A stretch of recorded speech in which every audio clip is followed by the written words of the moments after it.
Hola Federico, buenos días. El Senado acordó que el proyecto del tercer retiro del 10% sea revisado en sala hasta su total despacho el jueves. Hoy sigue la tramitación en particular en la Comisión de Constitución de la Cámara Alta. El ministro vocero Jaime Belolio aseveró que el tercer retiro va contra la Carta Magna y anunció que van a ocupar todas las herramientas para que se respete la Constitución. En tanto, parlamentarios de Chile Vamos advierten que ir al TC podría generar malestar social y manifestaciones.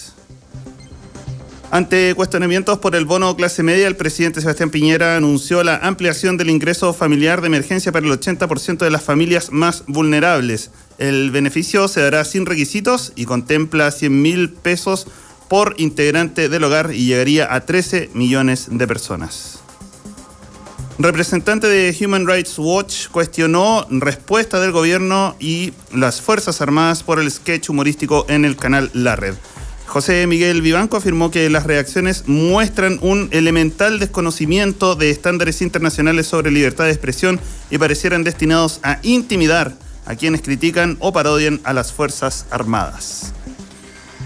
Ramón, es interesante este tema, hay que seguirlo bien de cerca porque parece como un retroceso a los años 90, ¿cierto? En la época en que todavía estaba el dictador.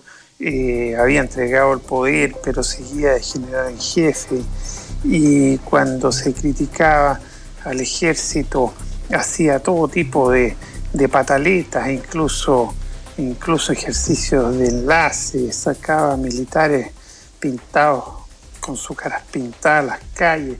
Una época muy oscura de la transición dura, ¿no? Ahora, claro, no pasan esas cosas, pero existe este espíritu de cuerpo entre el ejército en sí mismo y las otras ramas de las Fuerzas Armadas, que frente a una parodia, a un sarcasmo, a una ironía, a una crítica, con obviamente eso es la parodia, ¿no? Es una crítica con sentido del humor, reaccionan muy potentemente como cuerpo. Yo creo que hay un punto interesante. Human Rights Watch, que es una organización internacional que vela por los derechos humanos en el mundo, su director para las Américas, que es José Miguel Vivanco, puso el foco en que esto comprometía o podía comprometer los derechos humanos en Chile. Por eso es que es interesante poner el foco. Ahí a lo menos se me ocurren a mí 3 elementos rápidos, así como para dejarlos sobre la mesa y podamos en días sucesivos seguir sobre este tema si sigue candente, ¿no? Primero, el que comentaba, el derecho a la parodia, el derecho al sarcasmo, a la ironía que tiene la ciudadanía frente a sus gobernantes, ¿no? Esto viene de la época de la Edad Media, ¿no? Los bufones en la corte que decían cosas que otros no podían decir, pero ellos, como eran los bufones, podían decirlo y criticaban al gobernante, si eso es sano. O a las fuerzas que tienen poder, a gente con poder. Ahí hay un punto, ¿no? El derecho a esto en una democracia sana. El humor político. En Chile tiene una larga tradición, por lo demás. Lo segundo es el derecho o no de las Fuerzas Armadas a opinar y a quejarse. ¿Tienen derecho? ¿O lo tienen que en forma pública, comunicados como lo hicieron? ¿O tienen derecho pero lo pueden hacer solo a través de los conductos regulares, que es el Ministerio de Defensa, ¿cierto? ¿O no lo pueden hacer? Hay temas, ¿cierto?, que hay que profundizar. Y por último, el rol del gobierno.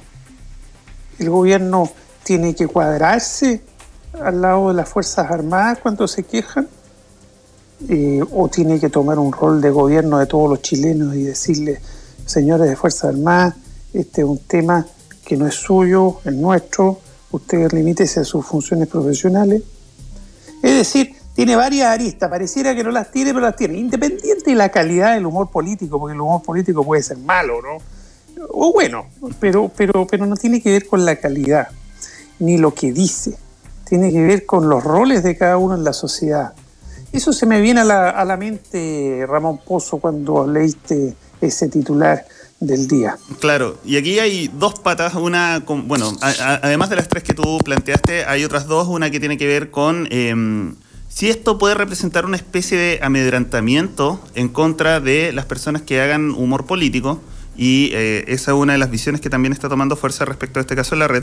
Y el otro tiene que ver con que, nosotros hicimos un sketch, logramos la respuesta inesperada probablemente del ejército, y esta parodia continuó ayer en redes sociales. Entonces estaba este mismo general del sketch pidiendo la carta, tráiganme la carta, y finalmente era el menú. Entonces, digamos que por lo menos en términos comunicacionales también salió el tiro por la culata para el ejército.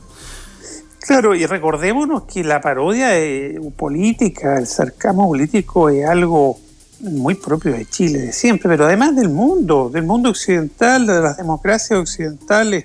Ayer recordábamos que hay gente que ha pagado con su vida el mantener viva el humor político. Recordémonos en ese sentido a los autores y dibujantes de Charlie Hebdo, la revista de París, ¿no?, francesa, que hicieron humor político y criticaron al profeta, ¿no? y los yihadistas islámicos que no entienden esto del humor los amenazaron y después los mataron.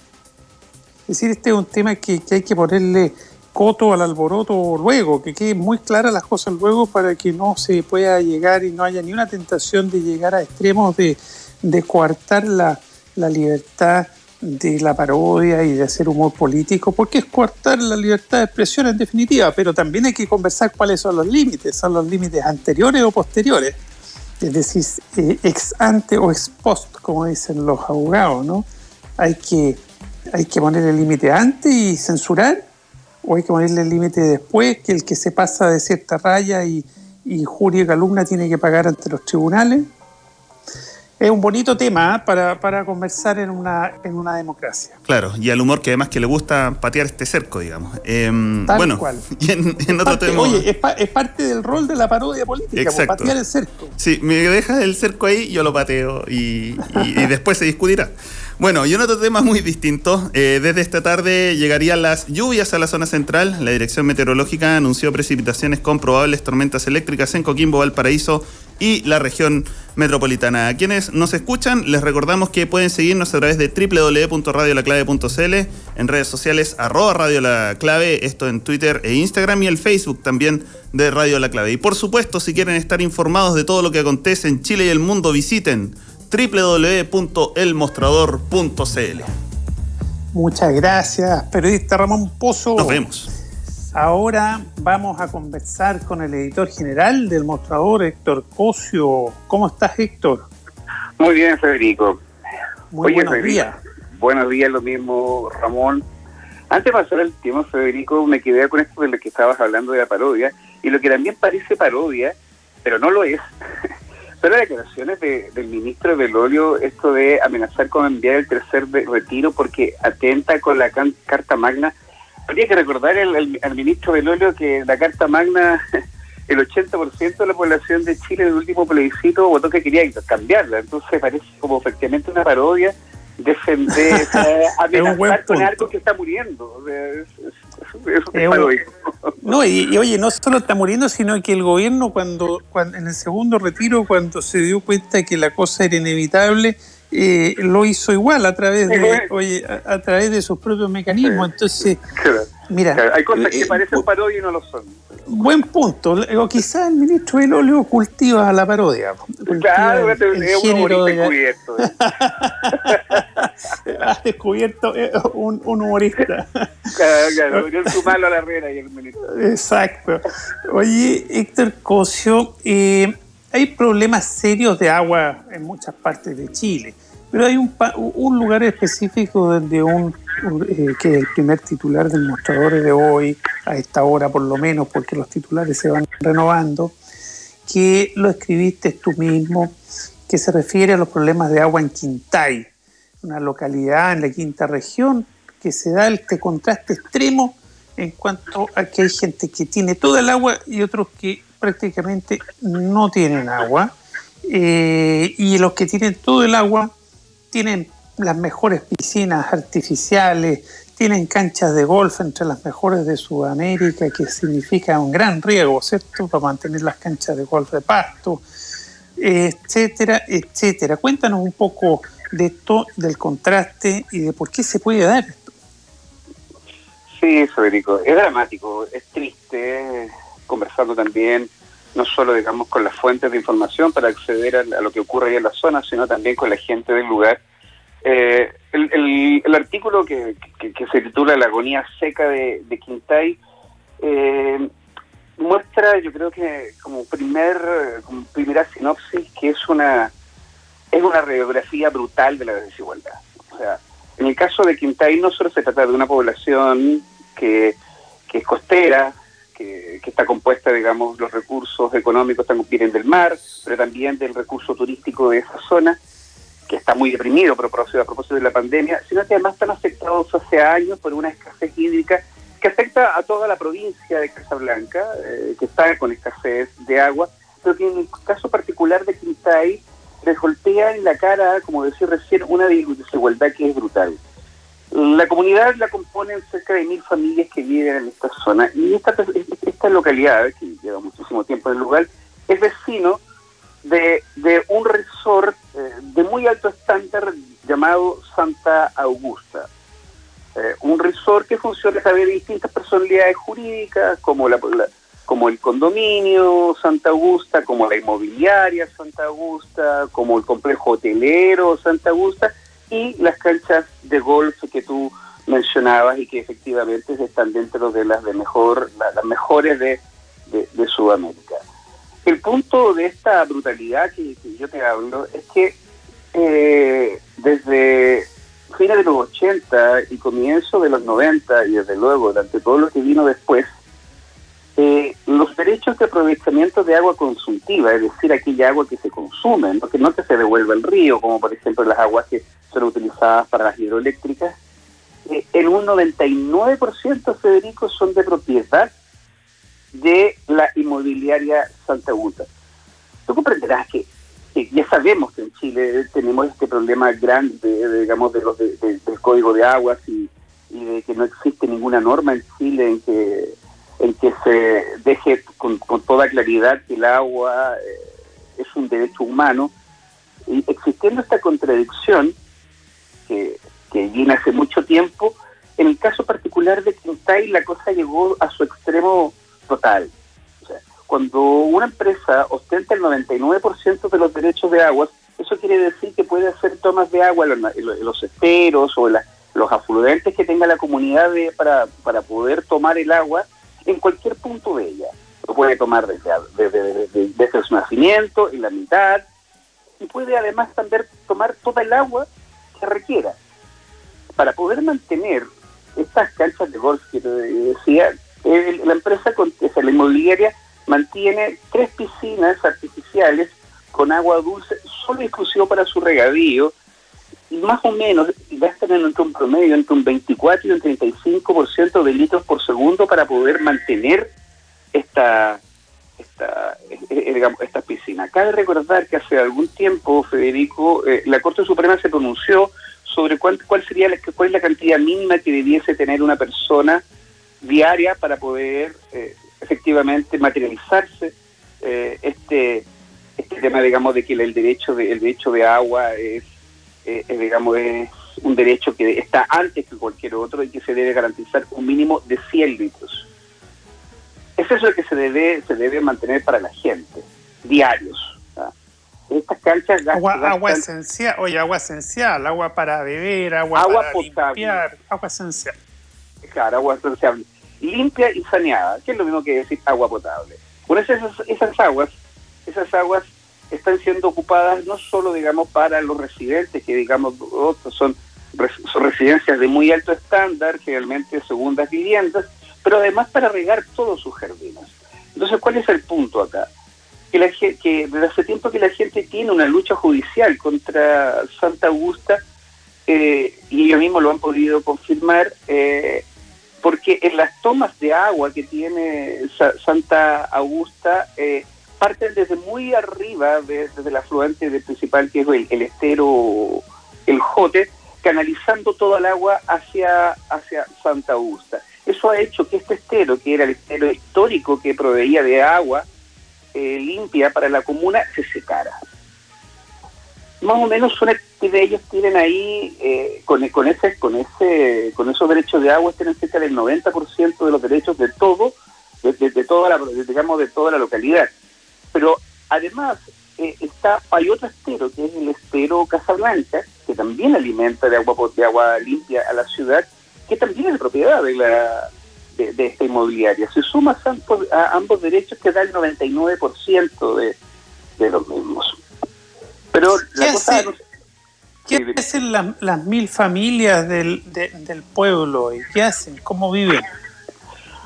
Bueno, ellos recurrieron hace años contra la municipalidad y contra la APR, que la APR son las aguas rurales, que es un comité de aguas rurales, que son los que tienen que proveer de agua limpia y potable a las comunidades. Ellos recurrieron contra ellos hace algunos años, dando cuenta de esta situación y exigiendo, digamos, de que se les entregara agua. La municipalidad en su oportunidad puso, digamos, unos estanques con varios miles de litros en la plaza, pero el agua que se pone en esos estanques es la misma agua que, aunque sea de poca calidad, que le llega a la gente. Y esta agua, además, viene contaminada.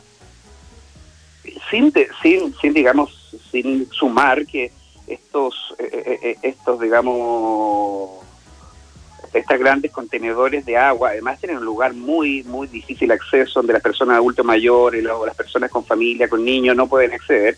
Pese a eso, el agua que se dispone ahí tampoco es de calidad y no es un agua potable.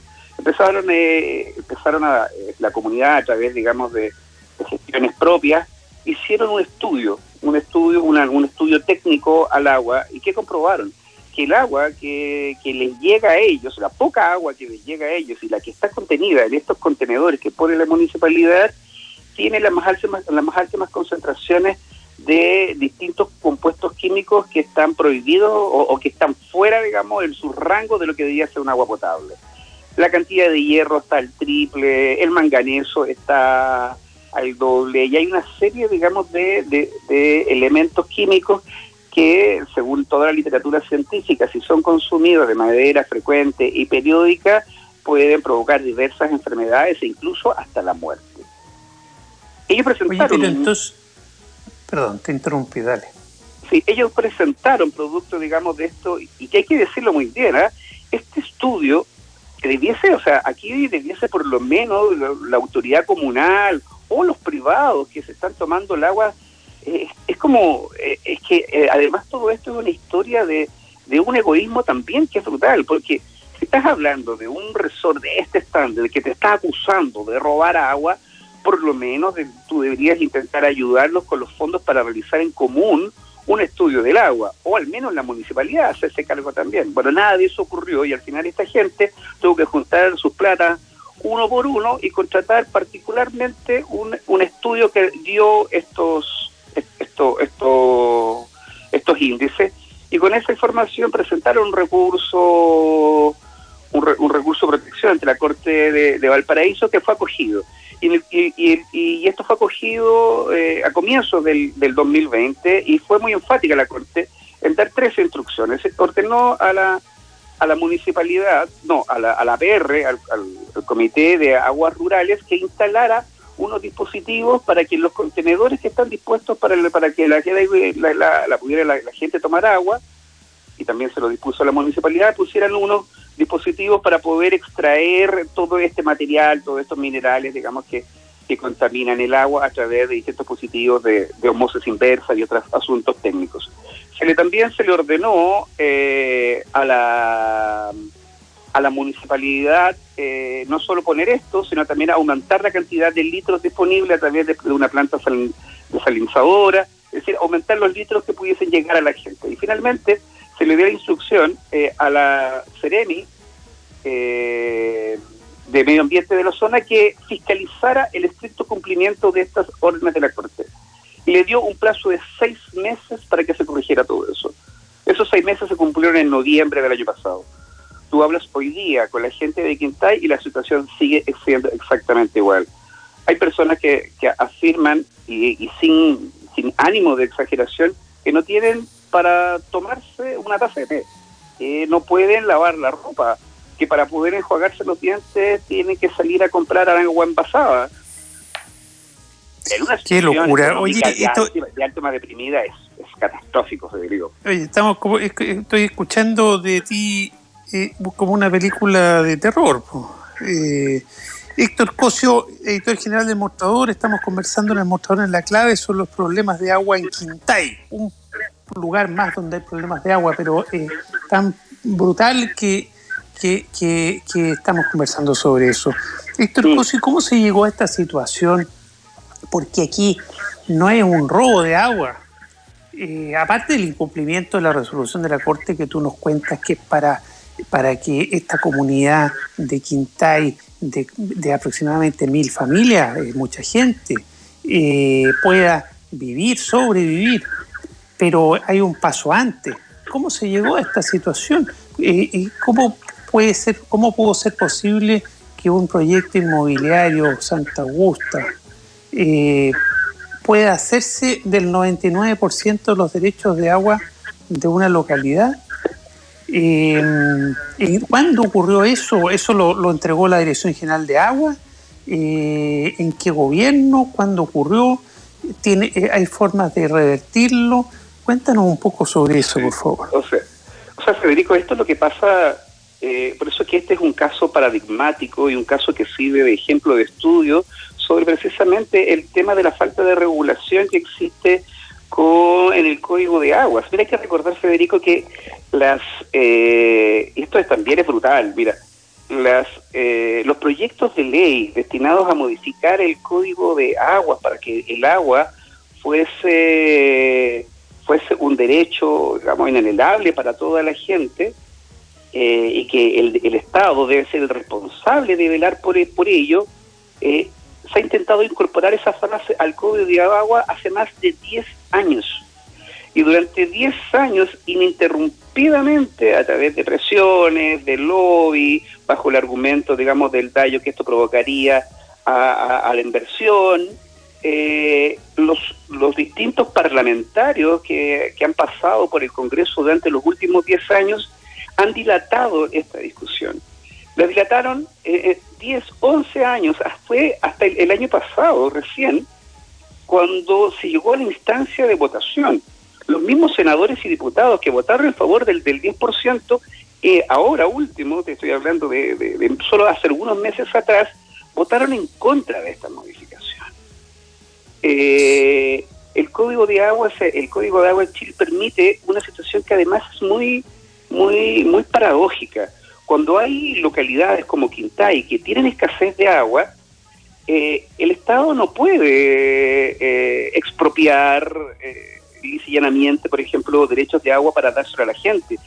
El vehículo que tienen es que tienen que comprarle el agua a aquellos privados que, respondiendo a tu pregunta, que a partir de la década de los 80 empezaron a recibir en gratuidad derechos de agua. Derechos que después se fueron confirmando en democracia en los años 90, fue tremendo. La minería también llegó en su minuto a también poseer el 98% de todos los recursos de agua del país. Por eso que el Chile es paradigmático a nivel internacional, donde el agua, digamos, es privada, cosa que en ninguna parte del mundo más lo es. Ese tipo... es decir, bien paradójico, ¿no? Lo que tú dices, el Estado le entrega, si todos los chilenos, a través de su órgano, que es el Estado, le entrega a algunos particulares derechos de agua, y cuando escasean los derechos de agua... Se las tienen que comprar. Oye, claro, que se los entregó gratis, le tiene que comprar el agua. Se las tiene que comprar, y es ahí donde... Bien absurdo, ¿no? Es un absurdo. Y es ahí donde digamos, los consejos regionales o las propias municipalidades comienzan a traer estos famosos camiones aljibe. Estos camiones aljibe con los cuales se les llena de agua a la gente que tiene escasez, esa agua que es la que tienen que comprar a los privados. Fíjate, Federico, que en la región de Valparaíso, y eso también es otro elemento más paradigmático de lo desigual, de lo absurdo que es nuestra legislación de agua, desde el año 2015 que hay datos que lo tiene el Ministerio de Obras Públicas, que lo maneja Medio Ambiente, que lo maneja la Dirección General de Aguas, solo en la región de Valparaíso se han entregado 7,2 veces más derechos de agua que el agua disponible en la zona. O sea, hoy día es decir, la autoridad... 7 veces más del agua. No, es absurdo, pero eso quiere decir que las autoridades administrativas, porque una cosa es el régimen de agua, que se puede, por supuesto, mejorar, cambiar, en fin, eso es parte del trabajo de los constituyentes y de los legisladores, ¿no? Pero algo que ya existe, ¿cierto? Que con sus defectos, pero existe desde el año 80, que el régimen de agua que impuso la dictadura en su momento sigue vigente con algunas modificaciones. Ahora los que no ocupan el agua tienen que pagar patentes, les sale caro acumular agua para especular. Se han hecho ciertas mejoras en el régimen de agua, pero sigue vigente en lo básico, ¿cierto? Pero eso tenía cierta regulación, con el absurdo de que se pueda juntar agua y ser privada claro.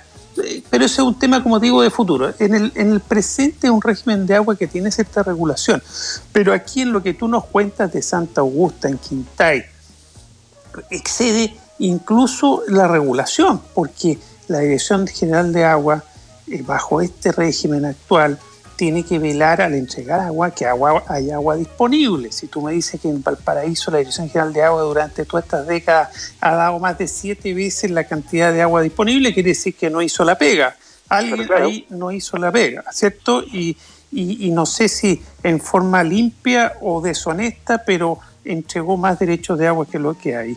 Y lo segundo, en Santa Augusta también, porque esa autoridad reguladora que es del Ministerio de Obras Públicas, que se llama Dirección General de Agua, para entregar agua a Santa Augusta tuvo que velar primero que hubiera agua suficiente para el resto. Eso es parte de las obligaciones incluso del código actual, con todos sus defectos. Entonces esta gente ni siquiera veló por eso, porque dejó a toda una comunidad, seca. Exactamente, por eso que estamos hablando de... Y ojo que lo que pasa en Quintay hoy día lo presentamos nosotros para poder exponer la temática como un elemento, un ejemplo paradigmático, pero no es el único. O sea, en Chile situaciones como esta están prácticamente en todas las regiones, sobre todo en los sectores rurales de la zona centro-norte, tienen la misma problemática. Pero esta cosa todavía... Es decir, hay que empezar a poner el foco, Héctor Cossa, hay que empezar a poner foco también, porque te insisto, el régimen actual, el existente, con sus defectos, tiene regulación, tiene ciertas lógicas. Y esas regulaciones específicamente no se están cumpliendo. Justamente, sí, lo que hay que poner el foco es que ni siquiera las mínimas regulaciones se están cumpliendo. Claro, lo que quería manifestarte, Federico, que no se están cumpliendo, pero incluso han tenido el respaldo también de otras instituciones, porque eso se ha intentado revertir. Y como te decía, hay cosas que pueden ser todavía peor. Mira, en este momento hay un recurso que está pendiente, un recurso que está en la Corte Suprema y en el cual se está esperando, digamos, con harta atención, debiese salir ya en las próximas semanas, porque para poder, digamos, equilibrar la situación y dar cuenta de la dramática experiencia que están viviendo la gente de Quintay, se presentó un recurso de protección ante la Corte de Apelaciones de Valparaíso, en donde se daba a conocer esta situación y se pedía, además, que se dejara sin efecto un permiso de edificación, porque Santa Augusta además está en expansión.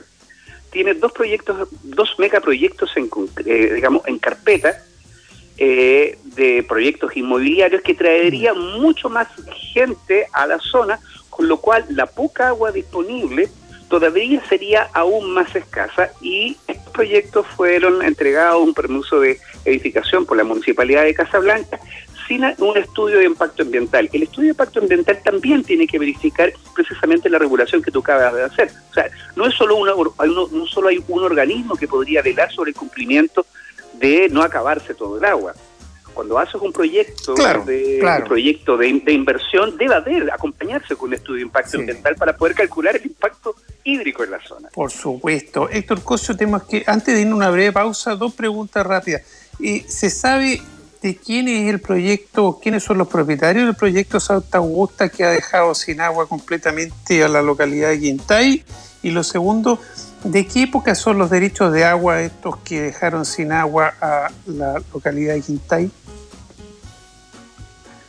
Sí, Federico. Los derechos de agua son comenzaron en los años 80 y la mayoría de ellos, digamos, se se entregaron a finales del 80 y se siguieron entregando hacia el año 91-92. Estamos hablando del gobierno de Patricio... Los primeros en dictadura y los segundos durante el gobierno de él. Durante los primeros años de la década. Ahí había el director general de agua de esa época, era de apellido Manríquez. Y el primer ministro de Obras Públicas en democracia, no me acuerdo quién fue, pero yo creo que habría que preguntarles también, ¿cierto? ¿Cómo fue posible esto? ¿Y de quiénes son los dueños de esta inmobiliaria que hace Santa Augusta y que se quedó con este 99% de derechos de agua? Mira, la propiedad está diversificada en diferentes propietarios, algunos propietarios chilenos, otros que son extranjeros, pero aquí tiene una particularidad hoy día, y lo cual uno podría, y así lo advierte el abogado que ya está llevando esta causa y están esperando el resultado de la Suprema, porque además la adquisición de estas aguas, como te decía, se produjo a través, digamos, de una figura muy parecida a la situación de las cascadas que pudimos observar hace poco con el tema de Soquimich. Son distintas sociedades, porque Santa Augusta, la inmobiliaria o el resort Santa Augusta no tiene el 99% de los derechos de agua. Tiene solo algunos derechos de agua. Pero si tú sumas todas las empresas asociadas relacionadas a la misma, que son por lo menos 5 o 6 personalidades jurídicas, si tú vas sumando cada una de ellas, por eso que a lo mejor el tema de la regulación pasa porque hay enormes vacíos, porque cada una de ellas no tiene la totalidad de los derechos de agua. Pero si tú empiezas a sumar cada una de las empresas relacionadas y que todas cuentan, digamos, con el mismo gerente general, que es Francisco Javier Sepúlveda Donato, él es el representante legal de todas estas empresas relacionadas, de las canchas de golf, de la inmobiliaria, del complejo hotelero, de la ampliación de estos proyectos Quinta 1 y Quinta 2. Es el mismo responsable. ¿Qué dice este señor, el gerente de todo esto? Que está todo entregado en regla, que está todo está todo entregado en regla, todo es completamente legal, los derechos no fueron robados ni nada, sino que fueron entregados por la autoridad competente. Y este señor no distingue entre lo legal y lo legítimo, parece. Pero no solo él, Federico, la Corte de Apelaciones le encontró la razón. ¿Y la Suprema? Bueno, se fueron de apelación, los alegatos se produjeron en noviembre y diciembre del año 2020 y desde el 17 de diciembre del año 2020 se encuentra en acuerdo en la Corte Suprema. Más o menos 4 o 5 meses después debería haber un resultado noticia en desarrollo. Para la Constitucional. Sí, noticia en desarrollo. Cuando salga ese fallo vamos a retomar este tema a ver qué pasó. Héctor Cosio, editor general del Mostrador, ¿te parece que nos vayamos a una muy breve pausa y volvamos para conversar de otros temas con el abogado Mauricio Duche, que es experto en temas de muchos temas? Ya, volvemos en unos segundos. Quiero invitarte a Copeuch, una cooperativa de ahorro y crédito donde más de 900.000 socias y socios cumplen sus sueños. Copeuch es un lugar con personas comunes y corrientes como tú, como yo, donde todos ganamos. Conoce más sobre nuestra oferta de productos y servicios financieros en copeuch.cl. Estamos presentando El Mostrador en la Clave. Información con la independencia que nos caracteriza.